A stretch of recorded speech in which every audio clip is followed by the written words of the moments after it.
ब्रह्मांड में अनेकों स्टार्स हैं, जिनमें से कुछ को तो हम रात के आसमान में भी देख पाते हैं और जो बच जाते हैं उन्हें हम टेलीस्कोप की मदद से देखते हैं। हमारी पृथ्वी पर भी जीवन का सोर्स सोलर सिस्टम में मौजूद स्टार सन ही है। पर आपको ये जानकर हैरानी होगी कि सन तो हमारे यूनिवर्स में मौजूद एक मिड रेंज स्टार है, यानी एक ऐसा स्टार जो ना तो ज्यादा छोटा है और ना ही बहुत बड़ा। और जिस तरह हम इंसानों की जिंदगी में एक अंत आता है, उसी तरह इन सभी स्टार्स की लाइफ में भी एक ऐसा समय आता है जब यह मरते हैं और इनसे एक नए ऑब्जेक्ट का जन्म होता है। इस दौरान इन स्टार्स में एक बड़ा धमाका होता है जिन्हें सुपरनोवा कहते हैं। तो आज हम यही जानने वाले हैं कि जब एक स्टार सुपरनोवा धमाके के दौरान मरता है तो क्या वह पूरी तरह से डिस्ट्रॉय हो जाता है या नहीं, और सुपरनोवा धमाके के पश्चात स्टार का क्या होता है। सबसे पहले स्टार के बारे में थोड़ा जान लेते हैं। स्टार यूनिवर्स में मौजूद एक ऐसा लाइट सोर्स होता है जो खुद अपने अंदर लाइट को बनाता है। यह लाइट एनर्जी किसी स्टार के अंदर होने वाली फ्यूजन रिएक्शन के चलते बनती है, जिसमें जब दो लाइट एलिमेंट्स के न्यूक्लियस मिलकर किसी नए एलिमेंट का निर्माण करते हैं तो यह न्यूक्लियर फ्यूजन रिएक्शन कहलाती है।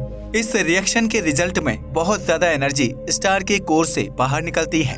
इस रिएक्शन में हाइड्रोजन के दो आइसोटोप ड्यूटेरियम और ट्रिटियम मिलकर एक हीलियम न्यूक्लियस का निर्माण करते हैं। इस रिएक्शन में हीलियम न्यूक्लियस के साथ एक न्यूट्रॉन तथा हाईली एनर्जी फ्री होती है।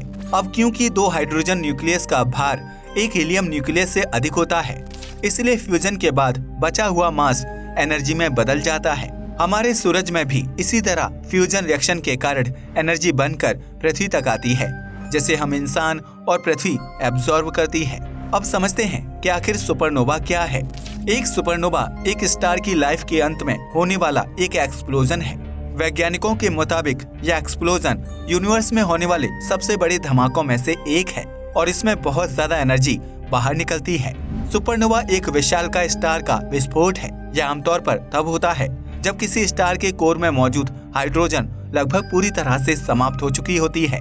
तो उस समय स्टार के कोर में न्यूक्लियर फ्यूजन को जारी रखने के लिए कोई हाइड्रोजन नहीं बचता। ऐसे में कोर के अंदर बहुत ज्यादा हैवी मेटल्स इकट्ठा हो जाने के चलते ग्रेविटी बढ़ने के कारण किसी स्टार का कोर अपने आप श्रिंक यानी सिकुड़ना शुरू हो जाता है और स्टार अपने ही कोर के ग्रेविटेशनल फोर्स की इस ताकत को सहन नहीं कर पाता और उसका कोर एक तेज एक्सप्लोजन के चलते फट जाता है।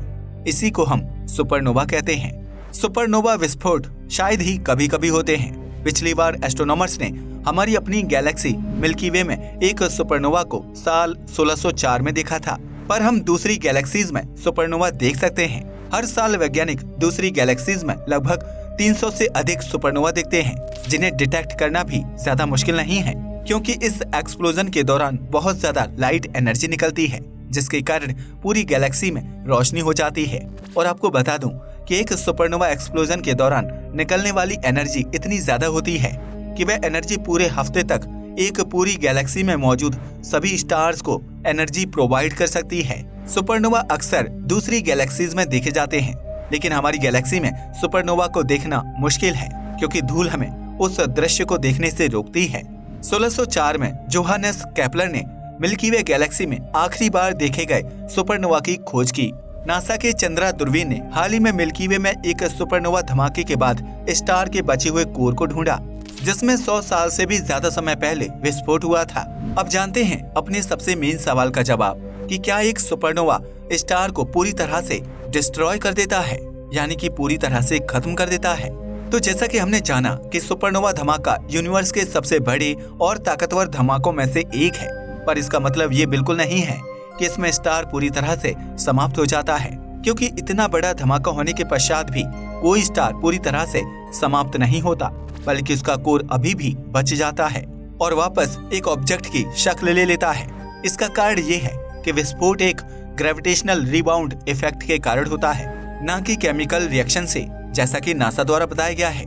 ये सच है कि ज्यादातर स्टार्स के भीतर वायलेंट हाइड्रोजन फ्यूजन रिएक्शन होती है, लेकिन ये सुपरनोवा का कारण नहीं बनती। स्टार्स इतने बड़े होते हैं कि उन्हें एक साथ रखने वाले ग्रेविटेशनल फोर्स इतने मजबूत होते हैं कि वे न्यूक्लियर रिएक्शंस को अलग नहीं कर सकते। यह ग्रेविटेशनल रिबाउंड है जो एक सुपरनोवा में एक स्टार को अलग करता है, यानी सुपरनोवा किसी स्टार का अंत नहीं है, बल्कि इसके बाद एक स्टार की दूसरी जर्नी शुरू हो जाती है।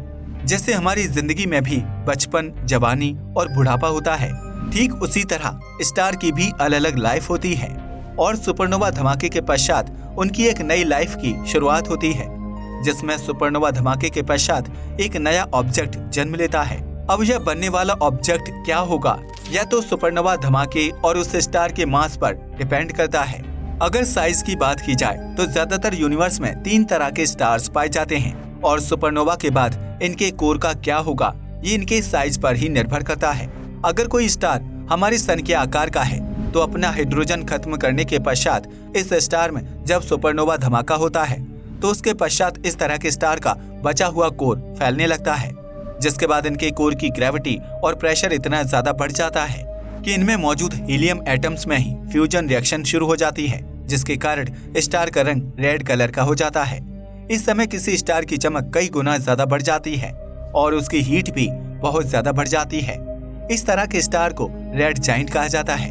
हमारा सूर्य भी अपने अंतिम समय में करीब 4.5 बिलियन ईयर्स बाद एक रेड जाइंट बन जाएगा और इसका आकार इतना बड़ा हो जाएगा कि पृथ्वी और मार्स प्लैनेट का ऑर्बिट इसके अंदर चला जाएगा। इसके अलावा जो स्टार्स हमारे सन से छोटे होते हैं उनमें सुपरनोवा धमाका नहीं हो पाता, क्योंकि उनके कोर में इतना ज्यादा मास होता ही नहीं कि वह सुपरनोवा धमाके के चलते एक्सप्लोड हो सके। इसलिए ऐसे स्टार्स अपने अंतिम समय में अपने अंदर मौजूद सभी हाइड्रोजन को खत्म करने के बाद धीरे धीरे अपनी लाइट और हीट को खोने लगते हैं और उनका आकार भी छोटा होने लगता है। इस तरह के स्टार को व्हाइट डॉर्फ स्टार कहा जाता है। अब बात करते हैं यूनिवर्स के सबसे बड़े स्टार्स के बारे में। तो ऐसे स्टार्स जिनका आकार हमारे सन से कई हजार गुना ज्यादा होता है, यानी उनका मास हमारे सन से कई हजार गुना या लाख गुना ज्यादा होता है। तो ऐसे में जब इनमें सुपरनोवा धमाका होता है तो उसके बाद भी इनके कोर में इतना ज्यादा मास इकट्ठा हो जाता है कि उनका कोर श्रिंक यानी सिकुड़ने के बाद एक एटम जितने आकार में अपना पूरा मास इकट्ठा कर लेता है और इस पॉइंट को हम सिंगुलैरिटी कहते हैं, जिसके कारण यह कोर इतना मैसिव हो जाता है कि स्पेस टाइम में ही एक बड़ा गड्ढा बना देता है, जिसके कारण इसकी ग्रेविटी इन्फिनिट लेवल तक बढ़ जाती है। और अब आप शायद समझ पा रहे होंगे कि अभी ये क्या बन चुका है। यह एक ब्लैक होल है और यूनिवर्स में इसी तरह ब्लैक होल का जन्म होता है। वैज्ञानिकों के मुताबिक हमारी गैलेक्सी में ऐसे लाखों ब्लैक होल मौजूद हैं जिनका जन्म इसी तरह से हुआ है। और जरूरी नहीं होता है कि हर ब्लैक होल बहुत ही बड़ा हो। कई बार ब्लैक होल का आकार बहुत ज्यादा छोटा भी होता है, पर इनकी इन्फिनिट ग्रेविटी के चलते इनके आसपास मौजूद ऑब्जेक्ट धीरे धीरे ब्लैक होल के अंदर समाने लगते हैं, जिसके कारण इसकी सिंगुलैरिटी का आकार बढ़ने लगता है, जिसके चलते इस ब्लैक होल का भी आकार बढ़ता चला जाता है। तो जैसा कि आपने जाना कि सुपरनोवा धमाका किसी स्टार का कोई अंत नहीं होता, बल्कि ये तो एक स्टार की दूसरी जिंदगी की तरह है जो उसे एक नई ऑब्जेक्ट में बदल देता है। एक सुपरनोवा विस्फोट हम इंसानों के लिए कितना खतरनाक हो सकता है। एक सुपरनोवा विस्फोट में बहुत ज्यादा एनर्जी मौजूद होती है।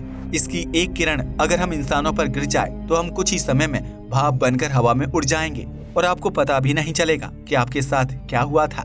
सुपरनोवा से निकलने वाली रोशनी यूवी रेज का भंडार है, जो कि आपके शरीर में म्यूटेशन कर सकती है, जिसके कारण इंसान का पूरा शरीर खराब हो सकता है, यानी ये बहुत ही बुरी मौत होगी।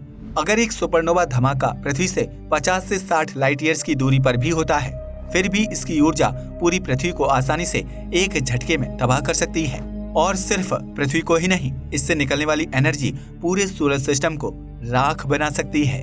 अब जानते हैं कि आखिर क्यों वैज्ञानिक सुपरनोवा पर रिसर्च करते हैं। जैसा कि मैंने आपको बताया कि सुपरनोवा एक यूनिवर्स में होने वाला ऐसा इवेंट है जो बहुत ज्यादा एनर्जी थोड़े समय के लिए छोड़ता है और इस एनर्जी के कारण कुछ समय के लिए पूरी गैलेक्सी में बहुत ज्यादा तेज रोशनी हो जाती है, जिसके कारण कई बार वैज्ञानिक ऐसे प्लैनेट्स और स्टार्स को भी देख पाते हैं जो कहीं दूर अंधेरे में छुपे हुए हैं।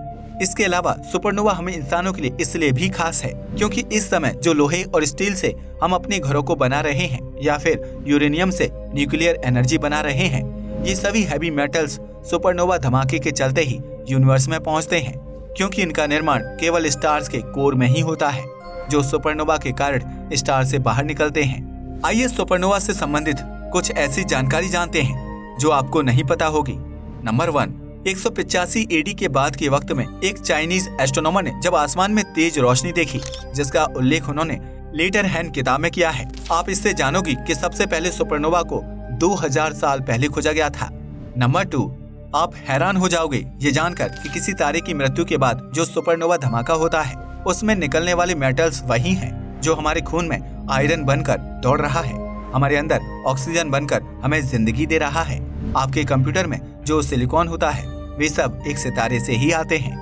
नंबर 3, कुछ वैज्ञानिकों का कहना है कि सुपरनोवा धमाके के कारण हम यूनिवर्स में मौजूद डार्क एनर्जी का पता लगा सकते हैं और उस पर रिसर्च कर सकते हैं। फैक्ट नंबर 4, सुपरनोवा एक थोड़े समय के लिए होने वाले इवेंट है जो सिर्फ 10 सेकंड के लिए चलता है। फैक्ट नंबर 5, जब एक सुपरनोवा होता है तो विस्फोट के परिणाम स्वरूप सोना और यूरेनियम जैसे तत्वों का निर्माण होता है। यह अत्यधिक उच्च तापमान के कारण होता है जो कि लाखों डिग्री में होता है। फैक्ट नंबर 6, सुपरनोवा पृथ्वी पर पाए जाने वाले ऑक्सीजन, नाइट्रोजन, लोहा और कार्बन जैसे तत्वों के लिए जिम्मेदार है। आज के लिए बस इतना ही। जय हिंद दोस्तों।